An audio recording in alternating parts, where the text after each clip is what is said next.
नमस्कार मित्रों। जब किसी आपराधिक मामले में किसी व्यक्ति को किसी बेलेबल अथवा नॉन बेलेबल मामले में सस्पेक्ट माना जाता है या उसके ऊपर एलिगेशन होती है तो उसे पुलिस गिरफ्तार करती है और गिरफ्तार करने के पश्चात पुलिस उसे न्यायालय के समक्ष पेश करती है और तब तक उसे जेल में डिटेन रखा जाता है जब तक उस व्यक्ति के द्वारा प्रस्तुत किए गए जमानत प्रार्थना पत्र को न्यायालय स्वीकार नहीं कर लेती है। इसलिए आज हम लोग चैप्टर 33 क्रिमिनल प्रोसीजर कोड 1973 में जमानत के प्रावधानों पर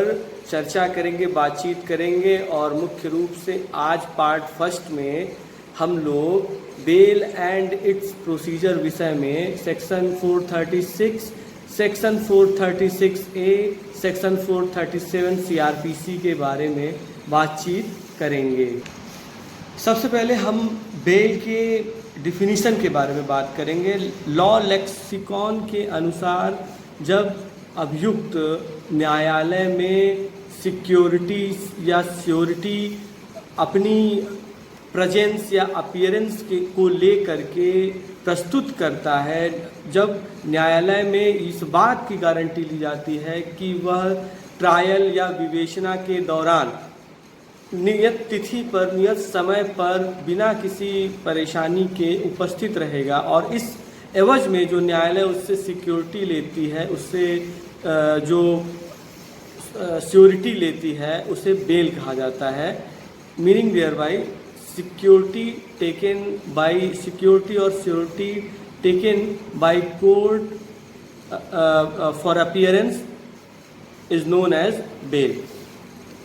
or security deposit before court for release। Bail या जेल, इसके बारे में जनरल रूल क्या है? State of Rajasthan versus Balchand में जस्टिस VR कृष्णा अय्यर ने कहा कि bail is the rule, jail is the exception. General rule is bail but not jail. इसका मतलब यह है कि जब तक अभियुक्त की दोष सिद्धि उस आपराधिक मामले में नहीं हो जाती है, जब तक प्रोजिक्यूशन बियॉन्ड रीजनेबल डाउट उसके तमाम एलिगेशंस को, उसके तमाम चार्जेस को प्रूफ नहीं कर देता, तब तक अभियुक्त को इनोसेंट माना जाए और तब तक उसकी प्राइवेट लिबर्टी को, पर्सनल लिबर्टी को कर्टेल करना, इन्फ्रिंग करना से अच्छा है कि ट्रायल के दौरान अभियुक्त को जेल से बाहर रखा जाए कि रादर दैन उसे जेल में रखा जाए। सेक्शन 436 CRPC बेलेबल ऑफेंस में जमानत की बात करता है। बेलेबल ऑफेंस मतलब जमानती आधार जो गंभीर अपराध की श्रेणी में नहीं आते हैं उनको जमानती अपराध कहा जाता है। इसमें जो सज़ा होती है, जो दंड का प्रावधान होता है, वह 3 वर्ष से कम का जो पनिशमेंट जिन धाराओं में होता है उन्हें जमानती अपराध कहा जाता है। साथ ही साथ यह मैटर ऑफ राइट होता है एक्यूज के लिए। अभियुक्त को जमानती अपराध की दशा में न्यायालय को कोई डिस्क्रिशन नहीं होता, वह मैटर ऑफ राइट होता है। कोर्ट की हर स्थिति में अभियुक्त को जमानत देने के लिए बाध्य होती है। इस पर किसी प्रकार के डिस्क्रिशन की आवश्यकता या जुडिशियल माइंड की आवश्यकता की जरूरत नहीं होती है और सेक्शन 436 पूर्ण रूपेण से एक एब्सोल्यूट राइट है अभियुक्त के लिए। रसिक लाल वर्सेस किशोर चंद वाधवानी में इस केस में माननीय उच्चतम न्यायालय ने कहा कि सेक्शन 436 एक इम्परेटिव प्रोविज़न है और इसमें मजिस्ट्रेट को कोई डिस्क्रिशन नहीं है और किसी भी प्रकार से वह अभियुक्त को उसका जो एब्सोल्यूट राइट है बेलेबल ऑफेंस में जमानत प्राप्त करने का, उसको कर्टेल नहीं कर सकता है। अब हम लोग सेक्शन 437 CRPC पर बात करेंगे जो नॉन बेलेबल ऑफेंस की बात करता है। नॉन बेलेबल ऑफेंस मीन्स जिनमें 3 वर्ष या 3 वर्ष से ऊपर की सज़ा का प्रावधान हो अभियुक्त के लिए और यह गंभीर अपराध माने जाते हैं। इसमें न्यायालय को विवेक होता है, डिस्क्रिशन होता है, वह जमानत प्रार्थना पत्र को स्वीकार भी कर सकते हैं, अस्वीकार भी कर सकते हैं। यह अभियुक्त के का एब्सोल्यूट राइट नहीं होता कि न्यायालय इस प्रकार के मामलों में उसका जमानत स्वीकार कर ही ले। गैर जमानती अपराधों के संबंध में इस धारा में, इस प्रोविज़न में, इस सेक्शन में बात बहुत स्पष्ट रूप से कही गई है कि कब मजिस्ट्रेट किसी भी स्थिति में अभियुक्त को जमानत नहीं देगा। तो उसका जो पहला जो बात है उसमें वो ये है कि यदि अभियुक्त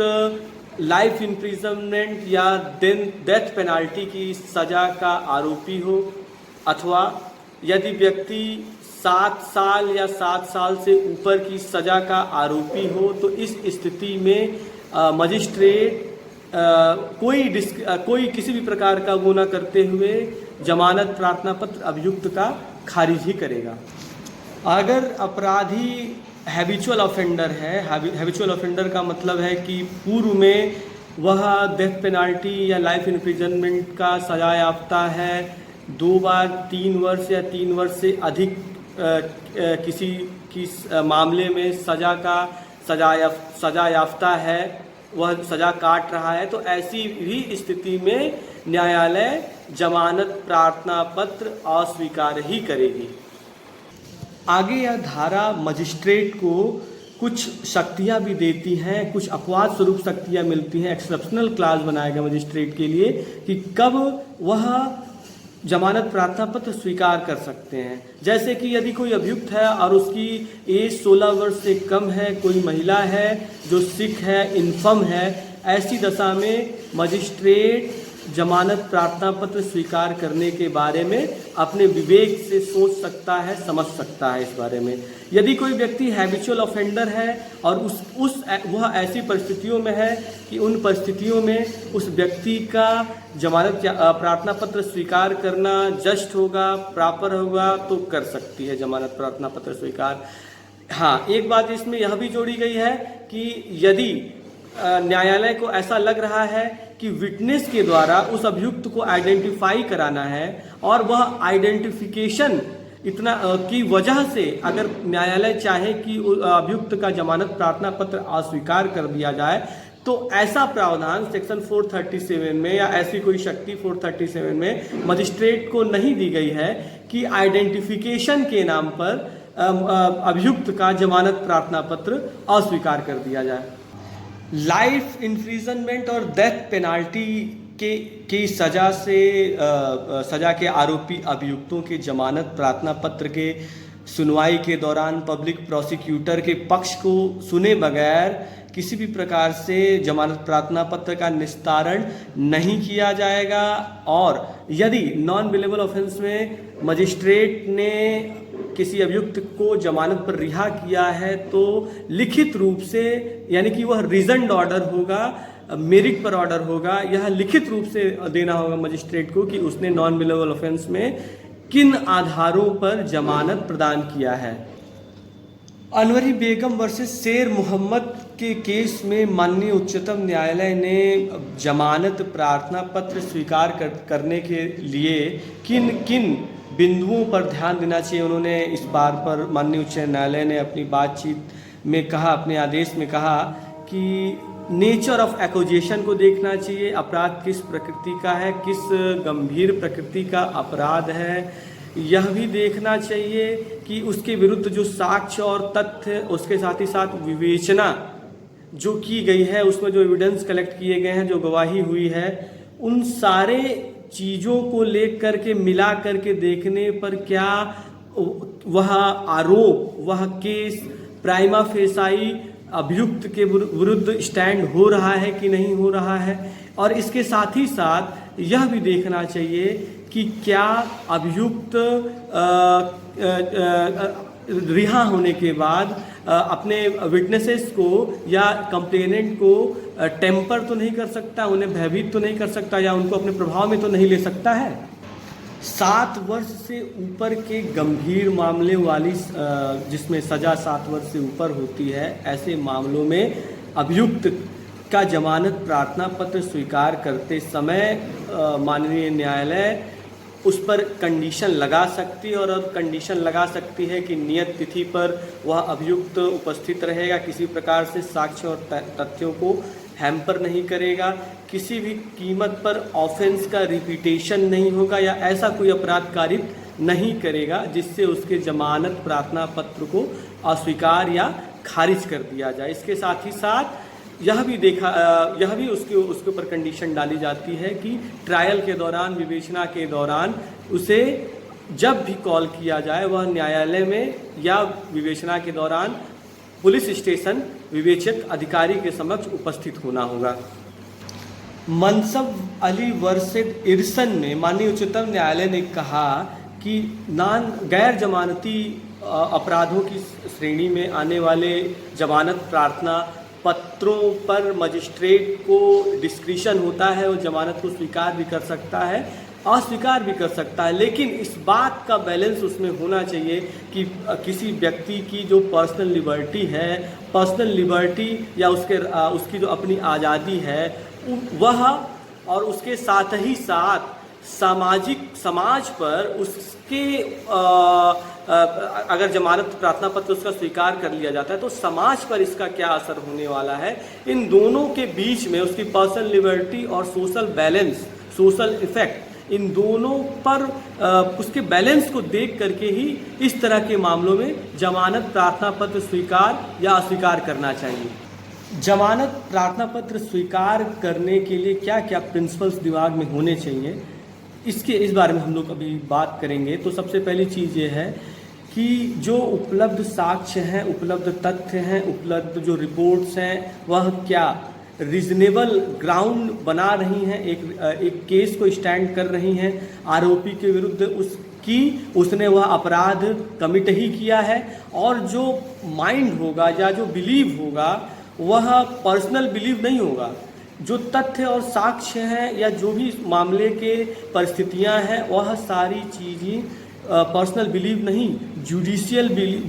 बिलीव होगा, जुडिशियल सेंस में होगा, उसका पर्सनल बिलीव से कोई लेना देना नहीं होना चाहिए।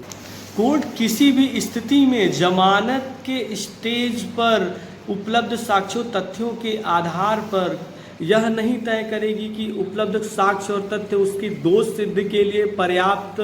है कि नहीं, बल्कि केवल इतना ही कि क्या उपलब्ध साक्ष्य, तथ्य, गवाह और रिपोर्ट उसके विरुद्ध जो लगे एलिगेशन है उसमें चार्ज बनने को, चार्ज स्टैंड करने के लिए पर्याप्त संसाधन है या नहीं। क्या जमानत मिलने के उपरांत अभियुक्त के फरार होने की संभावना है, इसका भी कोर्ट ध्यान रखती है, और साथ ही साथ कि आरोप की प्रकृति क्या है और दंड की कठोरता कितनी है, इस बात पर भी कोर्ट ध्यान अपना देती है और रखना चाहिए। एक बहुत ही popular case Rajeev Ranjan Yadav alias Pappu Yadav versus CBI director में माननीय उच्चतम न्यायालय के गाइडलाइंस ने एक बात उसमें निकल करके सामने आई, और वो यह थी कि यह एक ट्रिपल मर्डर केस था और अभियुक्त अपीलांट सांसद थे, मेंबर ऑफ पार्लियामेंट थे, और उनके ऊपर ट्रिपल मर्डर केस का चार्ज था। और उससे भी बड़ी चीज़ बात ये थी कि इसी के साथ ही साथ वह 6 साल से जेल में डिटेन थे, और उनके अधिवक्ता का कहना था, अपीलांट का कहना था कि चूंकि उन्होंने 6 साल तक लगातार जेल में काट लिया है, जेल में डिटेन रहे,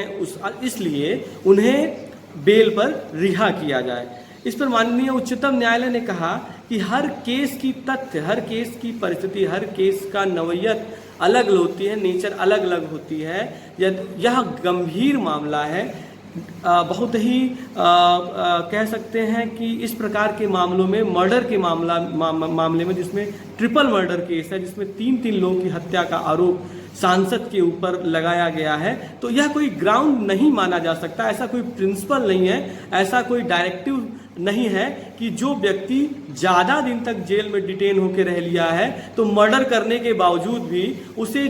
जमानत पर रिहा किया जाए। ऐसा कोई प्रावधान कानून में या ऐसा कोई डायरेक्टिव सुप्रीम कोर्ट के पास नहीं है कि हम अपीलांट को इस ट्रिपल मर्डर केस में जमानत पर रिहा कर दें। प्रहलाद सिंह भाटी वर्सेस एनसीटी दिल्ली में माननीय उच्चतम न्यायालय ने यह आदेश किया अपने निर्णय में कि किसी भी कीमत पर बेल के स्टेज पर प्रोसिक्यूशन से यह उम्मीद करी जाती है कि वह उपलब्ध साक्ष्यों के आधार पर चार्जेस को स्टैंड करें, जबकि उनसे ये उम्मीद नहीं की जाती है बेल के स्टेज पे कि बियॉन्ड रीजनेबल डाउट एक्यूज का गिल्ट प्रूफ करें। अब हम लोग सेक्शन 436A जो 2005 अमेंडमेंट एक्ट से सीआरपीसी में इंसर्ट किया गया, जो बहुत ही डेमोक्रेटिक बात कहता है, किसी के भी पर्सनल लिबर्टी या उसके फंडामेंटल राइट्स को लेकर के जो उसकी बेहतरी की बात हो सकती है, उसको जीवन को लेकर के, और ओवर क्राउडेड जो जेल्स हैं, वो जो बर्डन है, उसको बर्डन को कम करने के लिए यह अमेंडमेंट इंसर्ट किया गया कि यदि कोई व्यक्ति डेथ पेनाल्टी की सज़ा का आरोपी न हो, अभियुक्त न हो, इसके इतर उसने कोई अपराध किया हो और उसने उस सज़ा का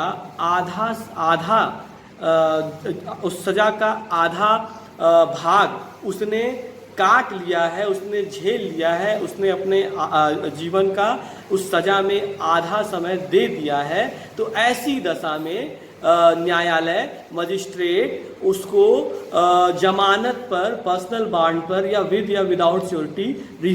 अवश्य रिहा करेगा। इस पर कोई बाध्यता नहीं होगी। ऐसा होता है कि बहुत बार विवेचना के दौरान जब अभियुक्त को अरेस्ट किया जाता है और चूंकि ट्रायल बहुत लंबा चलता है और आप जानते हैं कि विवेचना और ट्रायल में इतना समय लगता है कि उस पर्टिकुलर ऑफेंस में जो सज़ा है वह व्यक्ति आधी से ज़्यादा सज़ा जेल में ट्रायल और या विवेचना के दौरान काट लेता है। इस स्थिति में उसको आज़ाद करने के लिए या उसको जेल से बाहर निकालने का यह प्रावधान रहा, जिससे वह जेल में भीड़ भी ना बढ़े और उसके साथ कोई अनजस्ट ना हो, अनफेयर या इम्प्रॉपर चीज़ें उसके साथ ना हो। यदि वह आधी सज़ा काट चुका है उस ऑफेंस में, तो उसे जेल से बाहर निकालने का आदेश न्यायालय दे सकती है। अब हम लोग सेक्शन 167 सबसेक्शन 2 सीआरपीसी पर थोड़ा सा बात कर लेंगे। यह भी बहुत ही महत्वपूर्ण और मैंडेटरी प्रोविज़न है। यदि पुलिस ने किसी अभियुक्त को, किसी आरोपी को यदि गिरफ्तार किया और गिरफ्तार करने के उपरांत सेक्शन 167 सबसेक्शन 2 के प्रेस्क्राइब्ड पीरियड के विद इन प्रेस्क्राइब्ड पीरियड यदि पुलिस ने विवेचना को समाप्त करके न्यायालय में चार्जशीट नहीं सबमिट किया, तो यह डिफ़ॉल्ट मानी जाती है और अभियुक्त मैंडेटरी अनिवार्य रूप से डिफ़ॉल्ट बेल के लिए इंटाइटल हो जाता है। और इसमें यह बात कही गई है कि यदि कोई भी व्यक्ति जो आरोपी है डेथ पेनाल्टी या इम्प्रिजनमेंट फॉर लाइफ या कम से कम 10 साल का सज़ा का वह आरोपी है, तो पुलिस 90 दिनों के भीतर चार्जशीट सबमिट करेगी और उससे इतर जो भी अपराध हैं, 10 साल से कम की जो सजाएं हैं, इस स्थिति में पुलिस को 60 दिन के भीतर न्यायालय के समक्ष चार्जशीट सबमिट करना होता है। यदि इस पीरियड के with in this prescribed period अगर पुलिस फेल करती है, तो मजिस्ट्रेट अनिवार्य रूप से अभियुक्त को जमानत पर रिहा करेगा। अगर हम अपनी बात को कंक्लूड करें तो आज के दिन के part first bail and its procedure विषय में यह बात मुझे समझ में आई कि जैसे जैसे ऑफेंस का ग्रेविटी इंक्रीज करता है, वैसे ही मजिस्ट्रेट का जो डिस्क्रिशन बढ़ता जाता है, जमानत प्राप्त करने का या जमानत पर रिहा होने की संभावनाएं कम होती जाती हैं। तो इस प्रकार से आज मैं अपनी बात यहीं पर समाप्त करूंगा